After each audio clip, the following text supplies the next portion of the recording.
Olá! E hoje vamos com uma coisa exótica, não é? Exótica? Ah, caramba! Você acha? Bom. Não, eu vou chamar de exótica porque é nossa última aula de literatura. Pois é, cara. Eu tô falando o quê? Exótica Literatura porque e história. hoje vamos falar sobre literatura africana. E falo que é exótica história porque, cara, há muito pouco tempo a gente está estudando África, né? Por muito tempo, a África foi um negócio, assim, relegado a um outro mundo e que, caramba, tem muito a ver com a gente. Tá muito conectado à nossa cultura. É, mas por que você fala exótico, eu olhei assim, exótico, porque assim, na verdade, a conexão é muito grande para ser exótico, na verdade, é uma coisa que está muito ligado a nós, né? Sim, aliás, né, como a gente está falando aqui, é de literatura da língua portuguesa. Sim, então é isso que é importante aqui o canal deixar bem claro, né? Que quando a gente vai falar aqui da literatura africana, a gente não está falando de métodos e costumes, e sim realmente de literatura de língua portuguesa, né? Porque a gente vai tratar dos países de língua que falam português na África, que é justamente Angola, Moçambique e Cabo Verde. E né? Guiné-Bissau. Não, assim, a gente vai falar desses países que desenvolveram a literatura aí, né? Sim. E quando a gente fala também de não que não tenha essas características da África e sim a própria questão da língua, isso vai aparecer nos livros, mas a gente não vai tratar desse lado cultural, né? Inclusive, se vocês quiserem discutir sobre a questão cultural e a questão do negro, inclusive tem no outro canal, no Projeto R3D2, Sim, o link, né? Sim, que houve uma discussão muito bonita com a professora Selma Fonseca acerca desse assunto, né? Aí realmente uma pessoa que sabe sobre isso, de causa. E aqui nós vamos falar de literatura. Isso aí, então, ó, vamos lembrando, né? Volta lá na colonização do Brasil e lembra do Tratado de Tordesilhas, você lembra? A linha que separava as posses das terras descobertas ou a descobrir, que pertenceria parte à Espanha, parte a Portugal. Portugal ficava com o lado oriental da linha do Tratado de Tordesilhas, que incluía o Brasil, obviamente, e toda a África, né? Então, assim, não só esses países em português, mas pelo tratado toda a África pertenceria. Então, Portugal teve uma ação muito marcante, muito presente dentro da África. E se a gente for buscar na cultura desses povos, você vai ver que nós temos muito mais a ver com um olhar de mundo, uma observação de mundo com esses povos que falam língua portuguesa na África do que mesmo com Portugal, né? Inclusive, assim, quando você vai ver o estudo de história de Portugal, eu sei que tem português que acompanha a gente aqui, né? Vocês vão perceber isso aí, né? Que em Portugal, toda essa leitura que a gente tem da exploração que foi feita em cima das colônias, lá não é tão trabalhado. Quando o pessoal estuda colonização lá, eles têm muito mais uma perspectiva a partir da interação que ocorreu entre os povos do que da própria exploração. Né? Então, a leitura que a gente tem da colonização é uma leitura muito particular quando a gente olha para Portugal, o que vai dar para a gente uma outra perspectiva. Sim. Bom, mas o que é interessante também quando a gente fala de Portugal e literatura africana é porque essa literatura vai ficar muito ligada à política portuguesa até o século XX, né? A gente está falando aí até a década de 70, mais ou menos. Né? Então, toda essa ligação do governo que nós já comentamos na aula sobre poesia concreta e literatura contemporânea, né? Então, quando nós falamos um pouquinho ali do governo Salazar e tal, isso é muito sentido na questão das colônias africanas. Sim, tá, então vamos lembrando o que a gente viu na outra aula, né? Pô, quem que foi Salazar? Salazar foi um governante totalitário, estabeleceu uma ditadura ali em Portugal, né? Que ele estava na linha dos governos fascistas, né? Então lá o Hitler da Alemanha, Mussolini da Itália, Franco na Espanha, ali do lado, e Antônio Salazar em Portugal, tá? Era a mesma coisa dos regimes fascistas clássicos? Não, o fascismo vai ter cada um uma cara em cada região onde ele se manifesta, né? E no caso de Portugal, estava diretamente ligado à tradição colonial lá do século XVI ainda, né? Porque Portugal conseguiu manter essas colônias lá do século XVI até o século XX, né? A última colônia de Portugal não era nem na África, era o Timor-Leste. Eu vou até ter corrigido, século XV, porque... Assim, né? Porque... o verde de 1460. Isso, já tá ali na segunda metade do século XV e começou essa expansão, né? Sim. Então, vê, a última colônia a se tornar independente de Portugal foi Timor-Leste em 1975, ano que eu tava nascendo. Né? Foi quando acabou se libertando. Então, vê, tem uma história longuíssima. Então, vê, obviamente, tanto tempo de exploração vai gerar um sentimento dentro dessas colônias que vai tentar buscar uma identidade própria, né? Coisa que a gente estava falando que tem muito a ver com a gente, né? Dessa ideia de reconhecer o que é ser brasileiro, né? Nessas colônias na África isso vai acontecer também. Só que a nossa independência ainda é do começo do século XIX, né? Lá com Dom Pedro I, quando a família real portuguesa veio para cá, experiência que não teve na África, o que levou lá a África a ter a sua independência a partir do século XX. Né? Então essas colônias que metade do século XX, justamente quando o Salazar estava no poder. Sim. Durante a ditadura do Salazar, então esses grupos vão começar a se manifestar e vão começar a buscar liberdade. De novo, lembra da aula anterior, quando a gente está falando desse ambiente de Guerra Fria. Então o que vai estar acontecendo ali? Você vai ter movimentos que vão buscar uma autonomia de Portugal e que, por vezes, vão se inspirar no liberalismo capitalista americano, né, o neoliberalismo já nesse momento, já estamos falando o neoliberalismo americano, ou o socialismo soviético, como é, por exemplo, o caso de Angola, né, que durante o movimento de independência você tem lá uma participação de uma ação socialista, né? Inclusive você vê a bandeira de Angola, né? Você tem uma releitura lá da bandeira da União Soviética, da foice e o martelo, você tem um facão e uma engrenagem, né? E o vermelho junto do negro ali, né? Então você tem toda uma movimentação que está toda ambientada dentro da Guerra Fria. Então, enquanto a gente aqui estava tendo a nossa expressão da Guerra Fria através da ditadura militar de 64, lá eles têm um movimento de independência. Sim, tanto que nós começamos a ver esse movimento de brasileirismo, né, no século XIX com o romantismo, né, quando tem aquela revitalização da terra, de falar bem da natureza, de falar bem dos índios, né, só que de forma idealizada, que a gente conheceu, a gente sabe que o romantismo é assim. E depois a gente vai ver isso no século XX, né, com a geração de 22, justamente que vai, através da antropofagia, vai trazer a questão das vanguardas europeias, né, a influência da vanguarda, mas com elementos extremamente brasileiros, né, retransformando a arte, inclusive. Só que o que é interessante na literatura africana é que justamente isso, que toda essa história ligada a essa questão da colônia, e a gente vai ter ali o Salazar, 60, né, com uma intensa censura e repressão, né, principalmente em cima das colônias, e depois em 68 vem o Marcelo Caetano, né, que ele vai iniciar a primavera política em Portugal, mas também sendo intransigente. Marcelo Caetano, ele é meio que o sucessor do Salazar, né? Ele dá uma continuidade ao salazarismo em Portugal. Exatamente. E aí ele começa a primavera para poder começar a dar abertura, né, para o comércio português e tudo mais, mas mesmo assim ele vai ser intransigente com os movimentos de libertação das colônias africanas. Então é uma literatura muito ligada a esse período revolucionário. A gente aqui no Brasil tem algumas obras que vai falar um pouco disso, né, como a gente falou do Tempo e o Vento, por exemplo, que vai trazer essa história.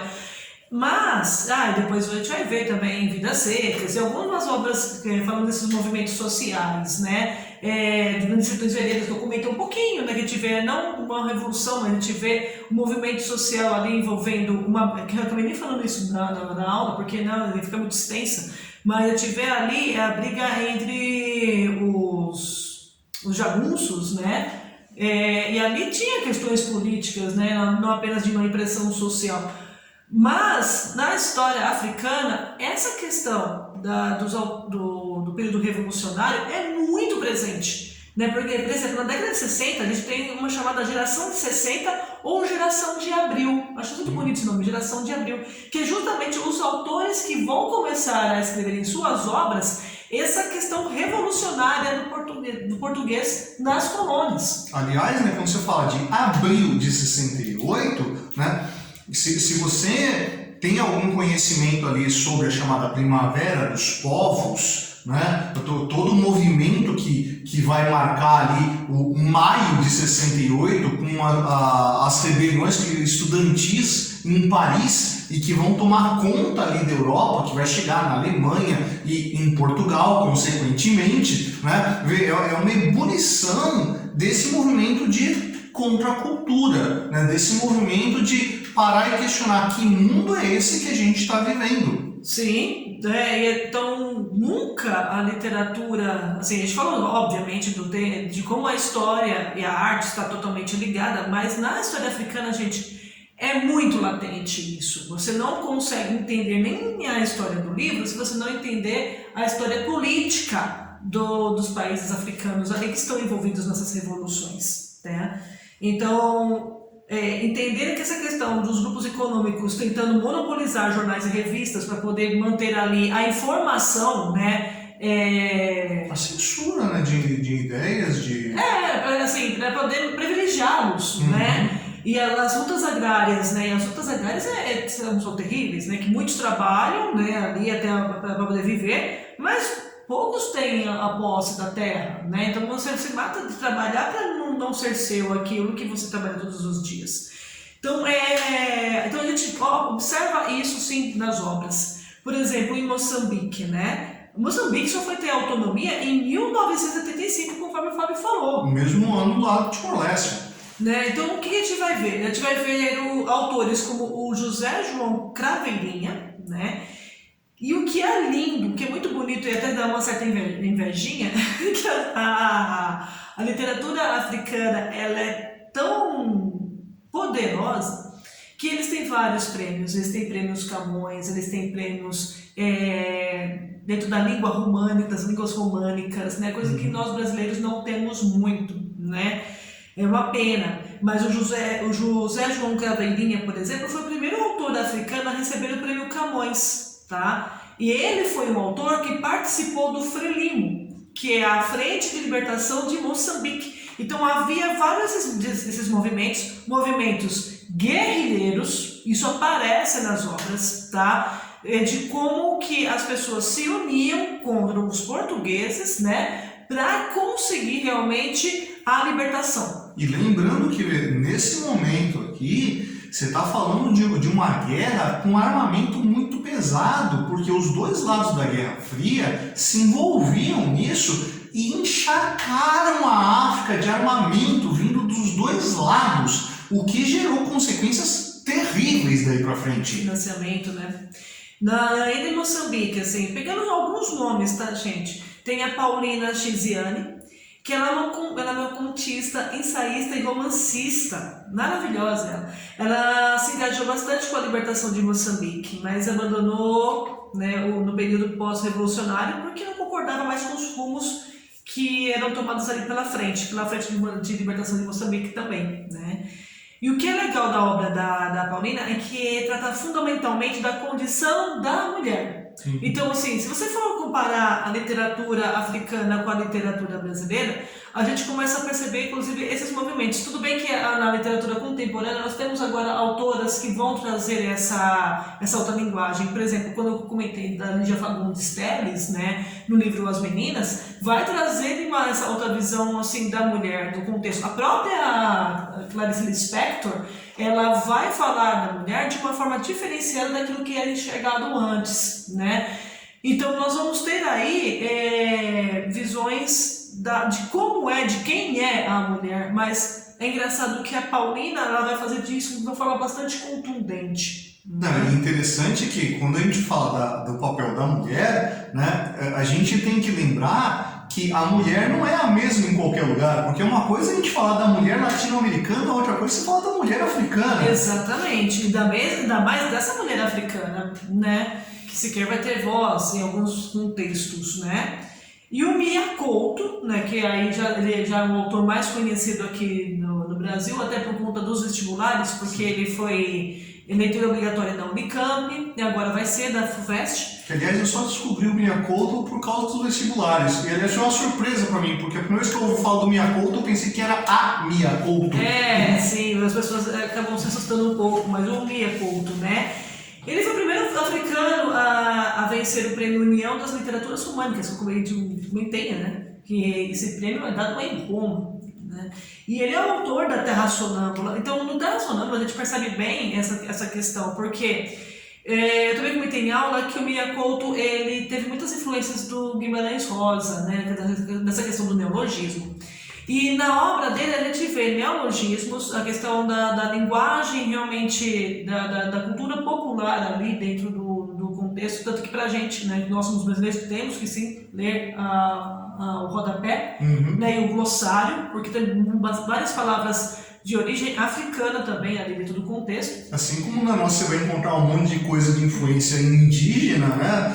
Das culturas tribais que são extremamente plurais na África, né? Você vai ter ali uma influência forte. Vai aparecer bastante em Mayombe, depois eu comento sobre isso, mas a história é sensacional e ela também é um realismo fantástico, porque assim, é um menino, é o Kizundu, acho que Kizundu. É um menino, então eles estão assim, o tempo todo estão fugindo de guerrilhas. E aí tem um ônibus, ele e um senhor mais velho, né, eles estão ali se protegendo, e eles vão se proteger dentro de um ônibus. Esse ônibus está cheio de corpos.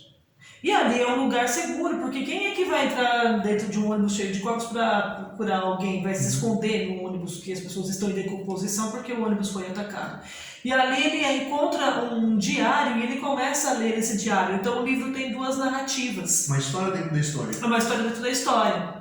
E ali, dentro dessas narrativas, a gente vai fazendo um paralelo entre a história desse menino e a história que está sendo contada no diário. Então, assim, é uma história sensacional. E essa questão das guerrilhas, de como que as pessoas se movimentam, isso está muito presente. Então, essas questões das revoluções, como eu acabei de dizer, para poder entender as obras, as histórias, porque as histórias da literatura africana é uma literatura documental, historiográfica, a gente precisa também entender como que acontecem esses movimentos, né?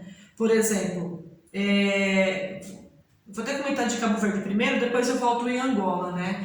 Em Cabo Verde, como a gente comentou, ela teve, assim, ela se tornou um marco importante a partir de 1460, né? Porque as ilhas serviam ali de entreposto comercial e aprovisionamento. Era o primeiro ponto de parada de Portugal nas expedições, o primeiro ponto para reabastecimento era ali. Então, principalmente o tráfico de escravos. Né? Então era um ponto fundamental para o Império Português. Sim, e essa movimentação acabou tornando ali a Cabo Verde, né, tanto os europeus livres como os escravos, um povo. Sim. Né, que é o povo cabo-verdiano. Fora que assim, Cabo Verde é um arquipélago. Né? Sim. Então, assim, já estamos falando de uma dimensão menor e com uma circulação de uma série de povos que vai transformar a população dessa ilha. Sim, e vai acabar criando uma cultura particular, inclusive, né? Multifacetada. Exatamente. Então, ali, só que até essa movimentação ajudou para que eles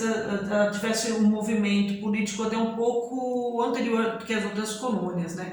Por exemplo, em 56, o Amilcar Cabral criou o Partido Africano para a Independência da Guiné e Cabo Verde, né, que é o PAIGC. E em 75 também foi obtida a independência. Então a gente percebe que realmente quando o Portugal começa a enfraquecer a questão da ditadura dele... Na decadência salazarista é que o negócio eclode. Né, e em 91, gente. Bem recente. Eu tô falando de outro dia, tá? Eu lembro de 91. Tudo bem, você não pode lembrar, né, jovem pessoa que está assistindo, mas eu lembro de 91. Foi instituída uma democracia parlamentar. Então, 91 foi uma pouco depois a gente começou a namorar, não é? Sabe? Mas 3 anos depois. E assim, e autores de Cabo Verde que são pontuais, né, nossos conhecidos, é o Baltazar Lopes da Silva, né, que é o pseudônimo de Oswaldo Alcântara. Ele chegou a fundar revistas, né, falando de literatura e tudo mais, mas principalmente evidenciava grupos sociais e carentes da ilha. Então, veja, não é simplesmente uma literatura para contar da história, realmente é uma literatura para evidenciar fatos sociais. É o Capitães de Areia de Cabo Verde. Sim. E o Daniel Felipe, né, que colaborou também com as revistas literárias, lutou contra a ditadura salazarista. Então, assim, essa ditadura, gente, por exemplo, eu e o Fábio, nós temos uma experiência, porque eu fiz pesquisa em Portugal, e aí a gente pesquisava com senhores de idade, né, com pessoas com mais de 60 anos, e preferencialmente pessoas que nunca tinham saído da região onde eles moravam. Mas nós pegamos um senhor especial que ele viveu em Angola durante um tempo, devido a esse período de guerra. E aliás, assim, a maior parte dos homens em algum momento esteve na África, justamente nas guerras. Nas guerras, e assim, e aí não pense, né, porque a gente começa a dividir, né, branco, preto, verde, né, branco, preto, esquerda, direita, umas coisas assim, que de fato não tem divisão. Então, o que esse senhor falava pra gente, do que ele sofreu lá também, não era brincadeira, né? Então é aquela questão de sermos apenas peças nas mãos, né?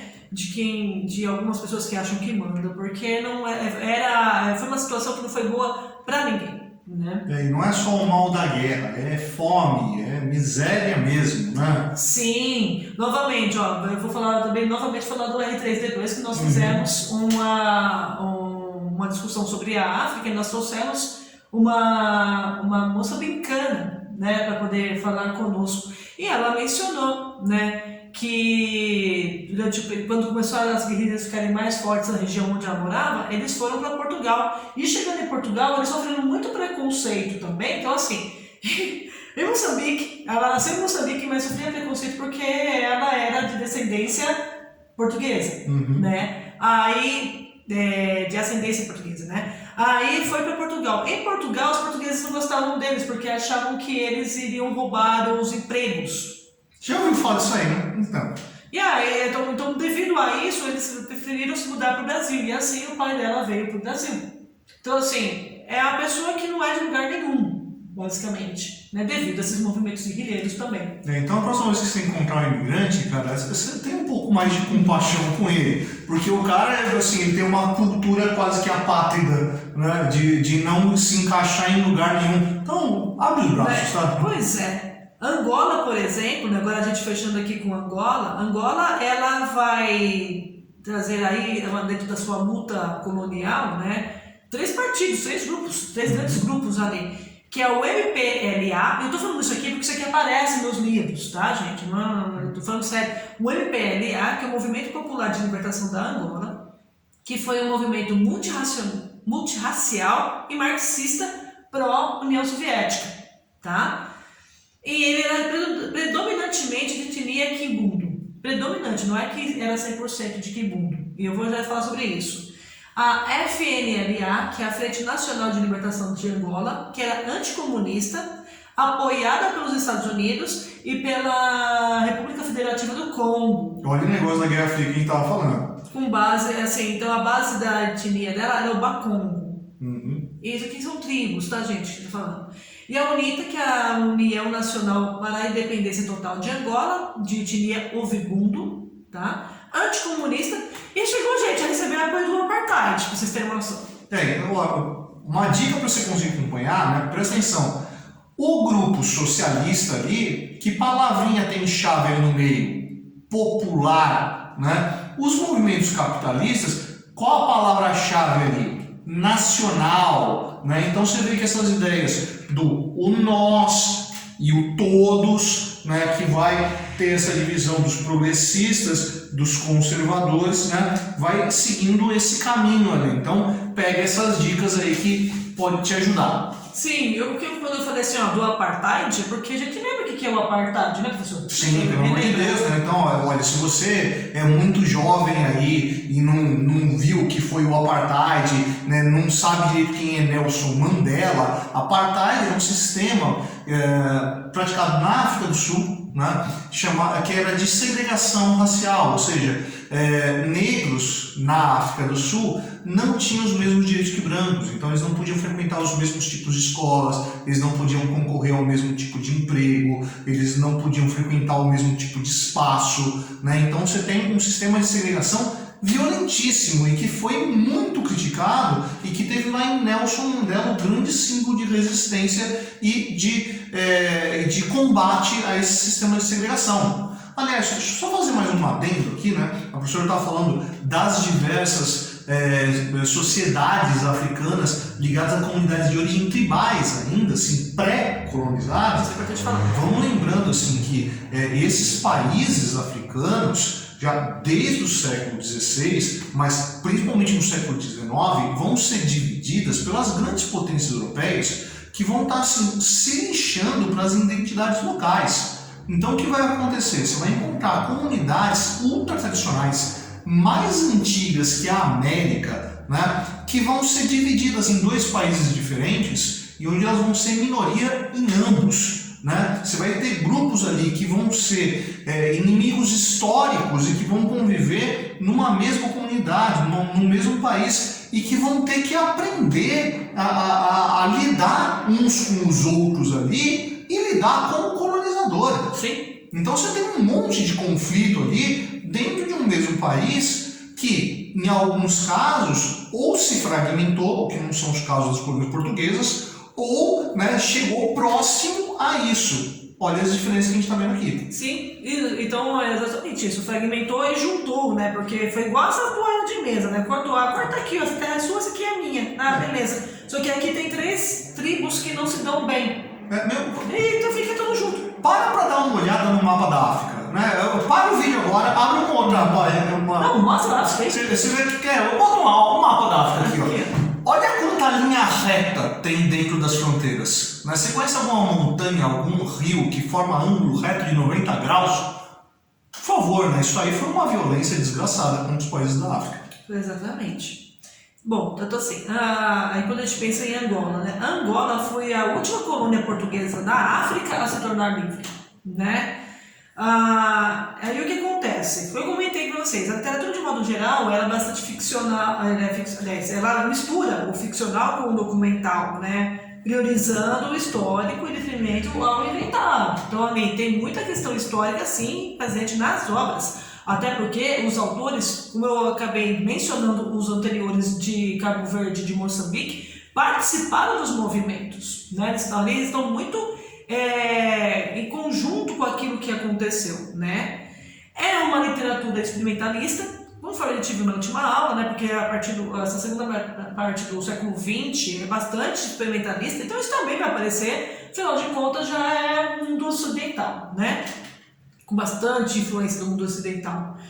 E aí a gente vai achar a prática do novo romano e recursos ligados a processos de intertextualidades e pesquisas linguísticas. Então, todo esse processo que eu comentei, né, com vocês sobre neologismo e o hiperrealismo, isso também vai ser adotado nas obras africanas, né? E ao mesmo tempo a questão da cultura. Por exemplo, nós temos aí um autor angolano, o Inheganto, desculpa, eu já falei errado.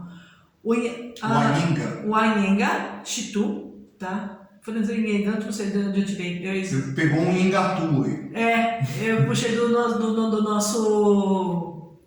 Do dialeto que vem aqui no Brasil. Do indígena.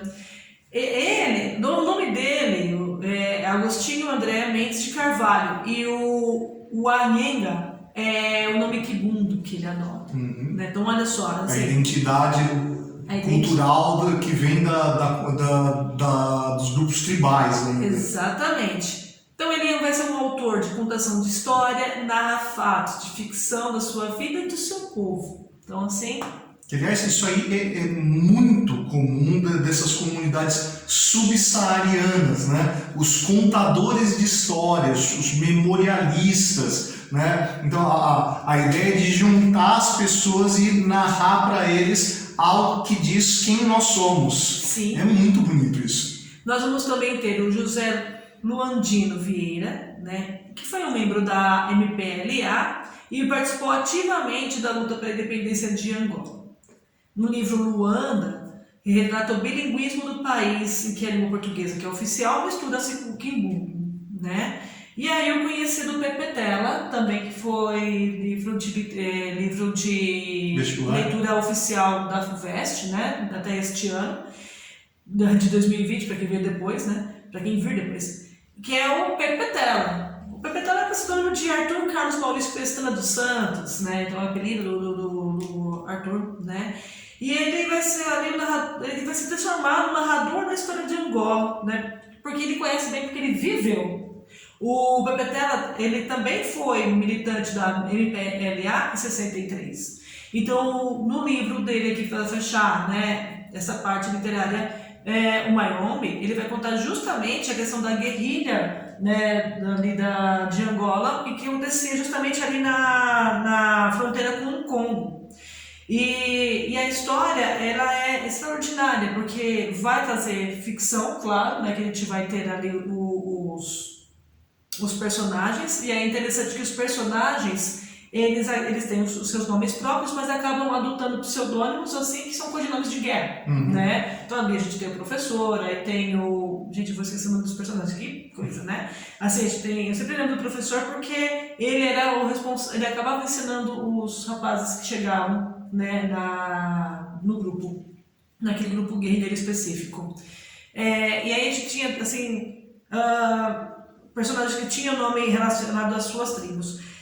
E tinha a Undina, que era a única mulher da obra, mas assim, ela tinha lá o capítulo dela, Undina, e aliás, cada personagem abria um capítulo. Então ele falava, eu sou o professor, e ali ele falava um pouco de si, o personagem. E depois, tanto que essas partes saíam em itálico, e depois a história está normalmente assim, contada com as letras normais, né? E a Undina não tem voz, né? E aí que aparecem essas questões da prática da linguagem, né? Ela não tem voz, mas ela é uma personagem extremamente ativa, extremamente forte, né? E chama-se Undina por conta dessa questão da onda mesmo, desse leva, desse traz, né? E vai falar sobre a sedução feminina e tudo mais. E aqui o Pinto estava falando sobre a diferença da mulher em cada região, né? Será que ela não tem voz? Ou será que não ouvem, né? As duas coisas, na verdade. A Undina, ela não é, assim, é como se não fosse ouvida por mais forte que ela apresentasse como personagem, né? Tanto que o noivo dela assim, se sente totalmente diminuído perto dela porque ele acha que ela é uma mulher, assim, fora de série. E ela né? Percebo. Bom. E aí o que é interessante é justamente isso, porque no grupo, né, fica muito claro essa divisão. Então nós temos ali, né, de etnia Kibundo, Bakongo, Ovibundo, que também pertenciam àquela facção da MPLA, né, eles estão presentes, mostra-se também como eles acabam discutindo devido a essa questão da cultura diferente, né? E aí é interessante que a gente também tem um terceiro elemento, além das pessoas que são envolvidas ali com suas próprias culturas, a gente também vai ter aquelas pessoas que não têm tribo nenhuma, né? No próprio professor, né? O professor, ele é mestiço. Então, ele começa a obra, inclusive, o primeiro capítulo mostrando eles fugindo de um ataque, e o professor dele meteu o joelho não sei onde, assim, e ficou com o joelho todo arregaçado. E estava todo mundo vendo que ele estava sentindo dor, que estava sangrando muito, ele estava ali debilitado, e falando, vamos parar. E ele, não vou parar. Por quê? Porque ele tinha essa questão também do preconceito, né? Porque ele não era branco nem era negro, assim, ele não se achava nem branco nem negro. Então, se ele parasse... Nem era visto como um ou outro pelos grupos que têm o preconceito com ele, né? Não, exatamente. Então, assim, os brancos o consideravam negro, então também já tinha ali o preconceito natural, né? E os negros também não achavam que ele fosse forte o suficiente, né? Nem para poder estar ali na guerrilha. Você não é dos nossos, né? Exatamente, você não é dos nossos. Então ele tinha, o parar para ele significava uma demonstração de fraqueza. Então ele não podia parar, ele tinha que seguir em frente. Então também tinha essas outras questões de pessoas do grupo que não pertenciam a tribo nenhuma e até eram desconsiderados por causa disso, né? Porque não tem uma cultura. Mas o que é interessante, aí é o Sem Medo, que eu lembrei, né? Que é o Sem Medo, que é o grande capitão, e ele é um dos grandes protagonistas do livro inteiro, assim, né? Que ele é o capitão, ele é mais velho que os demais, né? Os demais têm 20 e poucos anos, o capitão tem 30 e pouco, e o capitão, ele já fez parte de outras guerrilhas, ele tem mais experiência de guerra, né? Ele não chega a ser o capitão, mas as pessoas... É um título fantasia, né? Não, Meio que um apelido que é dado pra ele. Não, Sem Medo. O nome dele é Sem Medo, o apelido dele é Sem Medo. Até que ele tinha um outro codinome, mas aí, porque eles têm codinomes, né? Codinomes de guerra. Mas aí trocou pra Sem Medo, né, devido a uma outra história que eu não vou falar aqui, né? Pra que vocês leiam. Sem spoiler, vai ler. E aí o que acontece? Ele não é o capitão, mas ele é considerado, assim, ele tem um poder de voz ali dentro do grupo, né? É quem manda lá. A experiência dele, né? Não é ele que manda, mas enfim. Então a história acaba mostrando bastante essa visão do Sem Medo e de como ele fica orgulhoso de ver que na hora da briga, na hora do objetivo maior, que é a independência de Angola, independe essa questão da divisão dos grupos e da etnia e das tribos. Todos tem um inimigo maior. Todos lutam pelo mesmo objetivo. Então é uma obra muito interessante de ser lida, de verdade, porque ela vai nos dar um outro olhar, né, principalmente para a literatura africana, porque a gente, né, você, nobre branquelo como eu, né, de repente, quando fala-se de literatura africana, você já imagina a literatura falando simplesmente de, sei lá, eu vou até falar assim, como se fosse algo selvagem. Aquele negócio tribal, mas assim, meio que fantasioso, né? Tipo, é um curupira, é um personagenzinho folclórico, né? Como se o Quimbundo fosse um Saci Pererê. Não, é um povo, né? É um povo que tem uma história e que está no século XXI. Né? Exatamente. Então, assim, recebeu muitas influências do século XXI e tudo mais. Então, até esse termo selvagem nem se usa mais, nem para os nossos próprios índios. O que é selvagem, né? O cara é tão civilizado dentro da cultura dele quanto você na sua. É só uma cultura diferente. Né? Exatamente. Então, tudo isso cai por terra. Então, é importante ler, embora a língua, como eu falei, né, são livros que a gente precisa seguir ali, por vezes, o vocabulário, né, que vem anexo, uma nota de rodapé, para você entender a questão histórica que a gente acabou de falar aqui dessa aula, né, que é muito importante vocês observarem, se vocês não entendem o significado dessas lutas desses povos, e para também compreender que é uma realidade que a gente não deseja nem para o nosso pior inimigo. Isso aí. Né? Tanto tem até uma cena engraçada no livro, que é muito, assim, é uma cena divertida, assim, não é que eu acho, é pra ser divertido, né? A narração é divertida. Não é narração, é o fato mesmo, o que acontece, né? O grupo, ele fica reunido ali no meio da mata, da floresta, né? Porque ali é um lugar legal para eles poderem justamente... Só aparece, né? Para poder atacar ali os inimigos, né? Mas eles precisam ir até a cidade para poder pegar mantimento, pegar munição e tudo mais. E nesse momento, o Sem Medo está na cidade, está até resolvendo os problemas, que a Undina também está envolvida. E aí, de repente, chega um grupo assim correndo, pelo amor de Deus, estão atacando a base, E o Sem Medo vai correndo loucamente atrás. E ali descobre-se que na verdade não estavam, né? Inclusive o professor estava tomando banho, apareceu uma cobra, ele assustou e deu um tiro. Aí as pessoas que estavam de olho, ele estava o tempo todo de olho, né? Ouviu os tiros e já pensou, meu Deus, estão atacando a base. Já saíram correndo, falando para o pessoal da base se cuidar, e aí já foram da cidade buscá-los. Então assim, é uma cena de uma cobra. Você vê que o pavor de guerra vira um negócio tão corriqueiro que toma um tom de humor. Então é aí que tá, né? É por conta do... É a quebra de expectativa, né? Que a quebra de expectativa gera humor, é isso, né? Então assim, onde se vê uma cobra causar tudo isso? Sim, e causa justamente porque é um ambiente de guerra. Então, novamente, é uma forma de nós conhecermos esse ambiente sem estarmos lá. Então a gente conhece a cultura, conhece a situação e esse desejo que nunca chegue perto de nós mesmos. Aliás, eu sei que tem gente que é dos países lusofonos né, da África, que lusófonos, você está no lugar errado, né, que acompanha, que já teve gente que escreveu aqui no canal, né? Então, assim, se a gente cometer uma canelada aí, por favor, corrija a gente, né? Porque, assim, não é algo que é do nosso conhecimento tão profundo. Não, a gente tem um conhecimento que realmente é falho, né? Então, se a gente der uma canelada aí, por favor, colabora com a gente, seu conhecimento é muito bem-vindo. Nós somos como o Átila, né? Nós somos divulgadores de ciência, isso, né? Então, assim, nós fazemos ciência também, né? Mas em outro ramo. E aqui a gente divulga. Então, se a gente fazer alguma coisa, pode, não tem problema nenhum. Isso aí, a correção é muito bem-vinda. Não tem problema nenhum. E foi isso por hoje, né? Sim. Mas se você gostou dessa série aqui da literatura do Suetônio, cara, diz a sua opinião aí, fala com a gente. É fácil eu encontrar essa pessoa, ela mora na mesma casa que eu. Então, assim, a gente dá um prosseguimento, a gente, né, pega novos temas aí que envolvam literatura, língua e história e vamos tocando nosso barco, não é não? Sim. E é isso aí então, cara. Então, se você curtiu essa aula aí, vai lembrar de dar um curtir. Se não curtiu, você vai lembrar de dar um descurtir. É gentil da sua parte no canal. Eu sou o professor Fábio. Eu sou a professora Nancy. E você, meu nego, você deveria estar estudando. Tchau, até breve.